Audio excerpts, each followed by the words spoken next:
What is up, YouTubers? Jesse here at Fantasy Customs. We're back again with another video today, this time on the front differential. This outer seal's been leaking a bit, as you can see. We want to replace this outer seal. I'm going to go ahead and pull this whole cover, get in there, clean everything well, check the oil out, and make sure everything's good inside here. Want to make sure that's all good and check this out. So it'll start off here with 3/8. Looks like there's 5 3/8 bolts. 12. I'm going to use a 12 point, and then 3 7/16 sized bolts. Again, a 12 point though, and they're probably E-sockets is actually what they are, but these 12 points should get it. So I got everything loosened. I put that back in there. I don't think that's anything. So we're gonna go ahead and try and pry this apart. Okay, so that didn't even really take any prying, just a couple light taps, and I got gap showing, went around with a screwdriver, and it lifts off super easy. You can see the O-ring there. I'm not sure if that's compromised or not, but definitely you can see inside there my seal is let go. Looks like the spring's just hanging there. And then on this side here, that looks like the bearing that I'm dealing with. So let me just set this out of my way. I don't think this is going to just pry apart, but maybe I was mistaken how this all works. I don't know if I can do this on camera very easily. All right, we're out. Let's look at what we've got going here. Don't see any major wear. So yeah, we're gonna clean this out, get that seal, fill this girl up, and install it, and we're gonna call it good. Got a problem. This is a 2014 Charger Police Pursuit all-wheel drive with the 5.7. Had a stroker motor in it, and the car has like 180,000 miles on it. The problem was the all-wheel drive not working, so there's a few parts that are going on. I was only able to find one other video of a guy talking about that he didn't know if it was going to fix his problem or not, but that he knew a lot of guys replaced these, which is like a Warn. It's got Warn on it. At least has that on there. Who knows if they sold that out to someone else or whatever. But that is the actuator. And as he explains, and I will show you, because I will pull this out, but basically this is the intermediate shaft, and so this thing locks these axles so that, I don't know if you can see, but, and you can hear that noise in there. Now, if I've messed with it enough that now when I fully have that depressed right there, see how much, that's not much difference, but boom, right there, and it's locked, let go, boom, it's skipping. So there is not much there from working to not working. It's very, very close.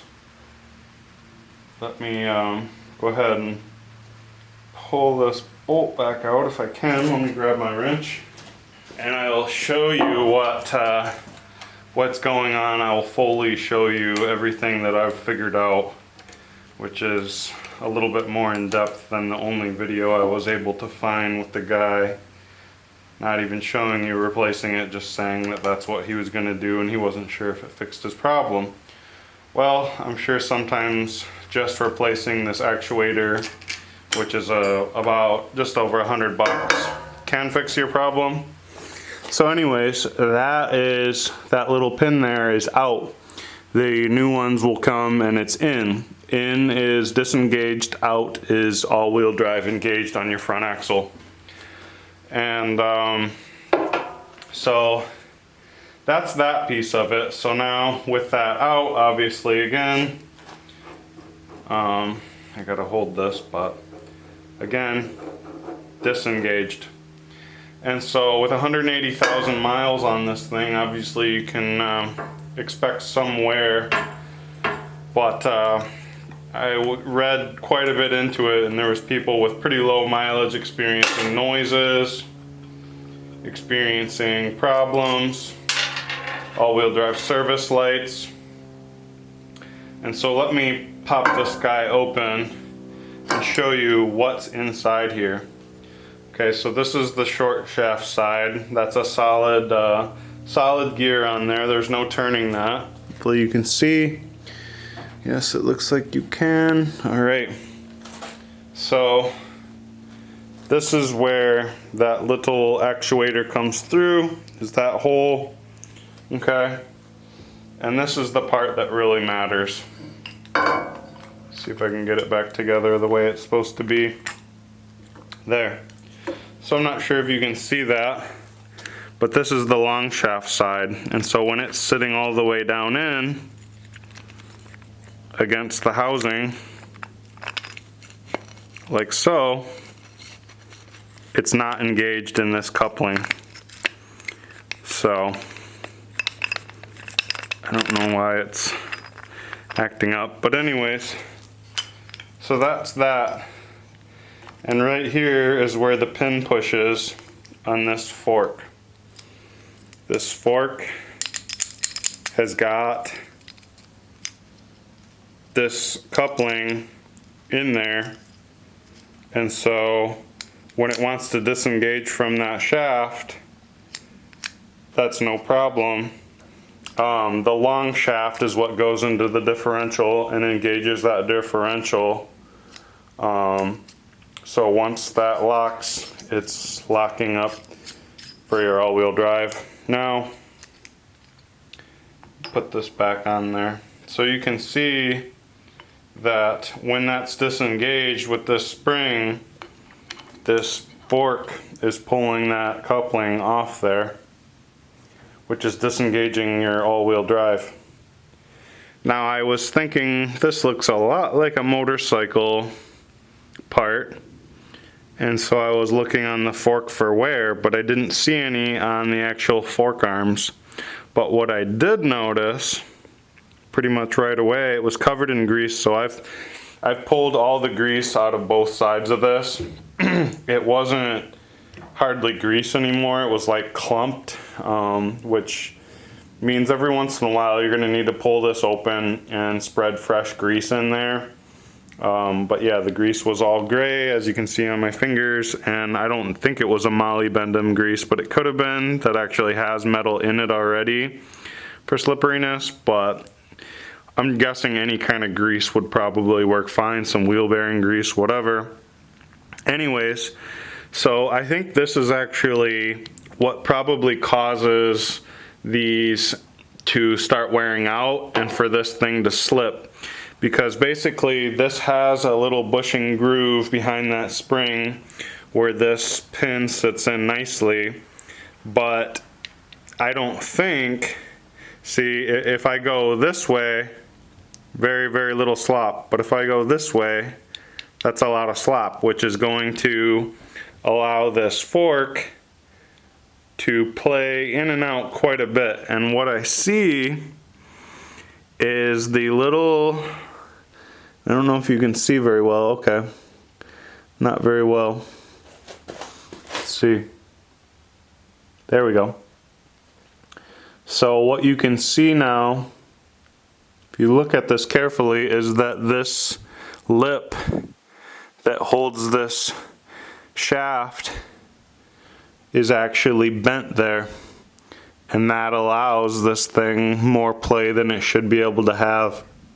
Now unfortunately I don't see anywhere where I can buy this is really the only part that I think I need. I'm guessing this is probably okay, maybe not, maybe it's no good. But for sure this mechanical part is worn out, and I can see that. And so causing all that slop, which you can see it was deformed that way, causing slop to allow this thing just enough, because this coupler needs to engage both sides of this in order to work correctly. And I don't see a ton of wear. I was thinking I would see a lot of wear where this engages that. I'm not really seeing a ton of wear, nor on the inside there, but pretty much this thing's got to get pushed in and hold this over that. And so what I noticed when I had this out and it should have been all engaged and it was still together was that I could spin those shafts no problem and it wasn't engaging. And so that was telling me that the all-wheel drive is engaged and it should be locked, but it wasn't. And all I can really say is that with my hand fully in there, there is a bunch of play on that, and most of the play is not in that bushing, which behind this spring here, there's actually a bushing in there that I can see, and that's all pretty tight. With the pin, it's pretty reasonably tight. There's a teeny tiny bit of slop in there, but the further in it goes, the less slop there is. What does have a lot of slop, as you can see, yes you can, well, can you see that? Whoops. Yeah, that's okay, it's just a washer. I think you can see that there. See how much slop there is? And that's all because this little shoulder is just worn out. It's not. So I'm going to try and repair this. Step one, I'm just going to put it in the vise and see if I can smush that back down.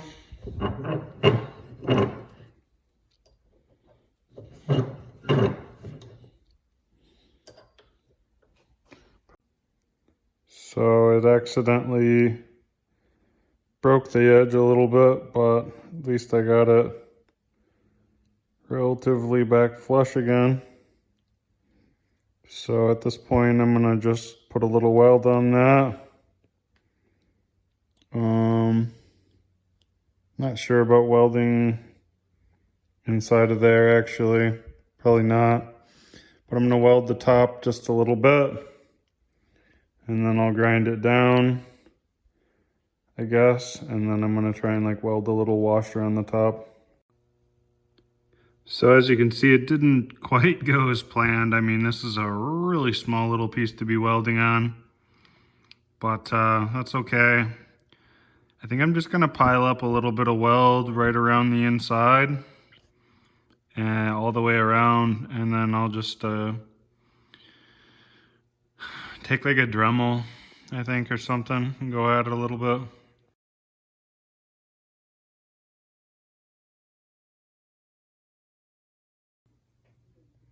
Alright, so I took a drill to the top and then a Dremel just to get that so that pin will kind of push flush on it. Now, I've already messed around just a teeny bit. I need to come on the underside here and get that smoothed out a little bit. Okay, so I was able to clean up some of those little bumps along the bottom surface pretty well there. Okay, it's not perfect, but it doesn't have to be. I think that's going to do it. That should be enough surface area. I mean, we've got a lot more meat on there now, so I think that's going to be enough to not let it break. Alrighty, I fooled around too long. I had to start over and cool the bearing back down. Let's see, what do I got here? 32 millimeter socket. Got it knocked in there almost all the way, and then I used the shaft in there with a little, this wasn't the one, was it? Yeah, maybe it was, I don't know. Yeah, I think this was the one I used. Yeah, 14 millimeter. I set on the top there, hit that a couple times to get it flushed down in there right, and we're good to go now. So yeah, that was the last thing. I already put the new seal. That's a new seal in there because the old one just literally fell apart from age and heat. So we'll pack a bunch of grease in here, put this thing back together, and slap it on the engine. Alrighty, I just want to get one last little close-up shot here because there's not a lot of video showing the insides of these things and the inner workings, and they are pretty problematic. So I just want to get you guys the best shot I can of everything kind of reassembled. I still got to slam a bunch of grease in there, but I just wanted to show everyone one more time, just in case you didn't quite get a good enough picture before. Alrighty.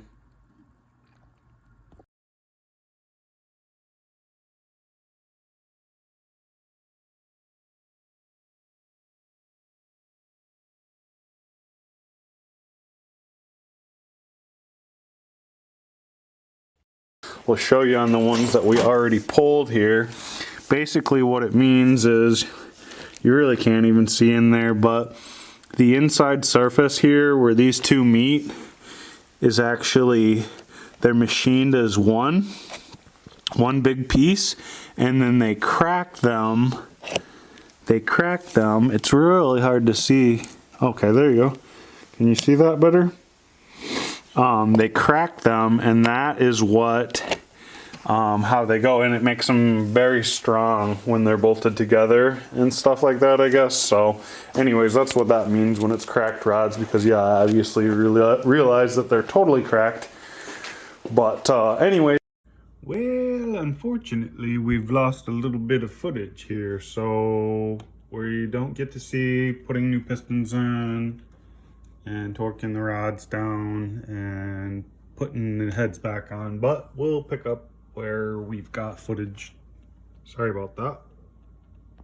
Alrighty guys, we are back. I shouldn't have frogged around this last week and should have got this oil cooler installed, because I also have, because I lost the flywheel or flex plate, I guess, flex plate bolts. I lost 2 of the 8, so I got those.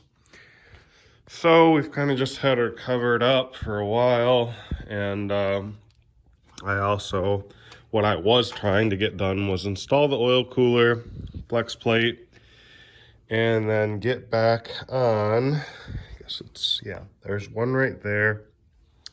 It's not going in properly, and then it seemed like, oh yeah, there's one right there and one right there. I think like that one will go in fine.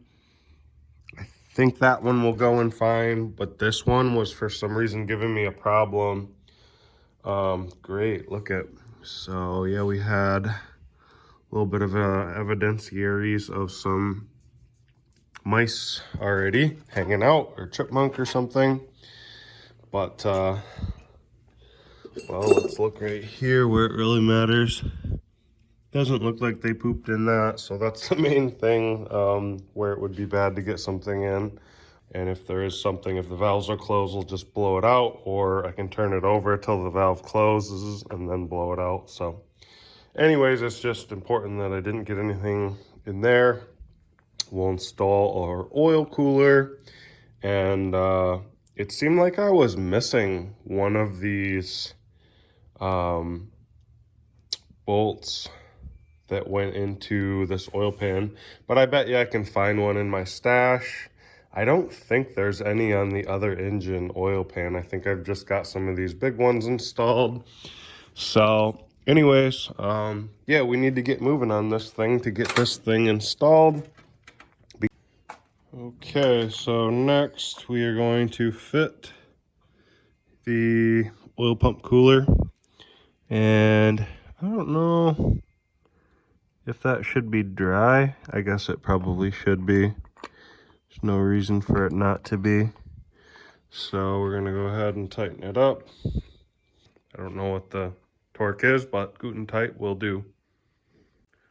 Alrighty, so we've got the old oil pan, the 3 bolts back in it. Just this one right here needed a little bit of touch up, or it was one of those 2. I think it was this one. Second one in needed a touch up on the edge. For some reason the oil pan wasn't matching up. Must have been a factory flaw, I'm thinking. Probably not on the oil pan, but on the block, or something weird about that. Not a big deal. It was just slightly off. And it wasn't on the other motor. So anyways, Oil pan on. Obviously, I got the oil cooler tightened on, and then I figured out everything, got that all put together, slid in, diff on with the new seal. I got to remember to put oil in there before I drive it. Then we put the engine mounts on both sides, and then I put these brackets on. There's a smaller one on this side, and then we did both of the headers with the covers on the headers and got those bolted on, all set up and good. I reused the old gaskets, which I don't think will be a problem, but I guess it could bite me. The reason for doing so is these are my new ones, but those exhaust ports were like a 1/2 inch on each side too small. That's obviously going to cause a restriction. I could have like wallered the stuff or cut the stuff out and whatever and fooled around, but they're so thick that I don't know, I don't think it's going to give me a problem, even though the old ones are already pinched once. I don't think the heads are going to be any different, so it's just reusing the same gasket that went to the same header. So I reused the old headers, even though I have another set of headers. We reused the old headers and tried to get it in the same place, and everything should be close enough. I mean, if they leak, then they leak, and I'll have to pull it apart. Get the engine flipped around on the hoist, lift it up, taken off of the engine stand, unbolted, and then we can mount the flex plate or flywheel, whatever you want to call it. It's technically, I guess, sort of both, but I think they really call it a flex plate because a flywheel is like for a clutch setup, and this is just strictly like a weight and wheel with the starting gear teeth, whatever you call it, the ring gear on it, to engage the motor from the starter motor. Anyways, enough blabbering.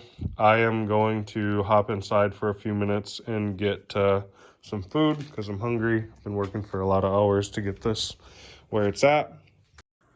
Okay, well, we're going to call it today. That was a good video showing the front differential, front axle disconnect, all that good stuff. And we'll catch you guys back here. Obviously, the motor's ready to throw in the car, so we'll be going back together finally. So stay tuned for next video. Keep your notifications on. Appreciate everybody subscribing, commenting, everything like that. We'll catch you guys in the next one.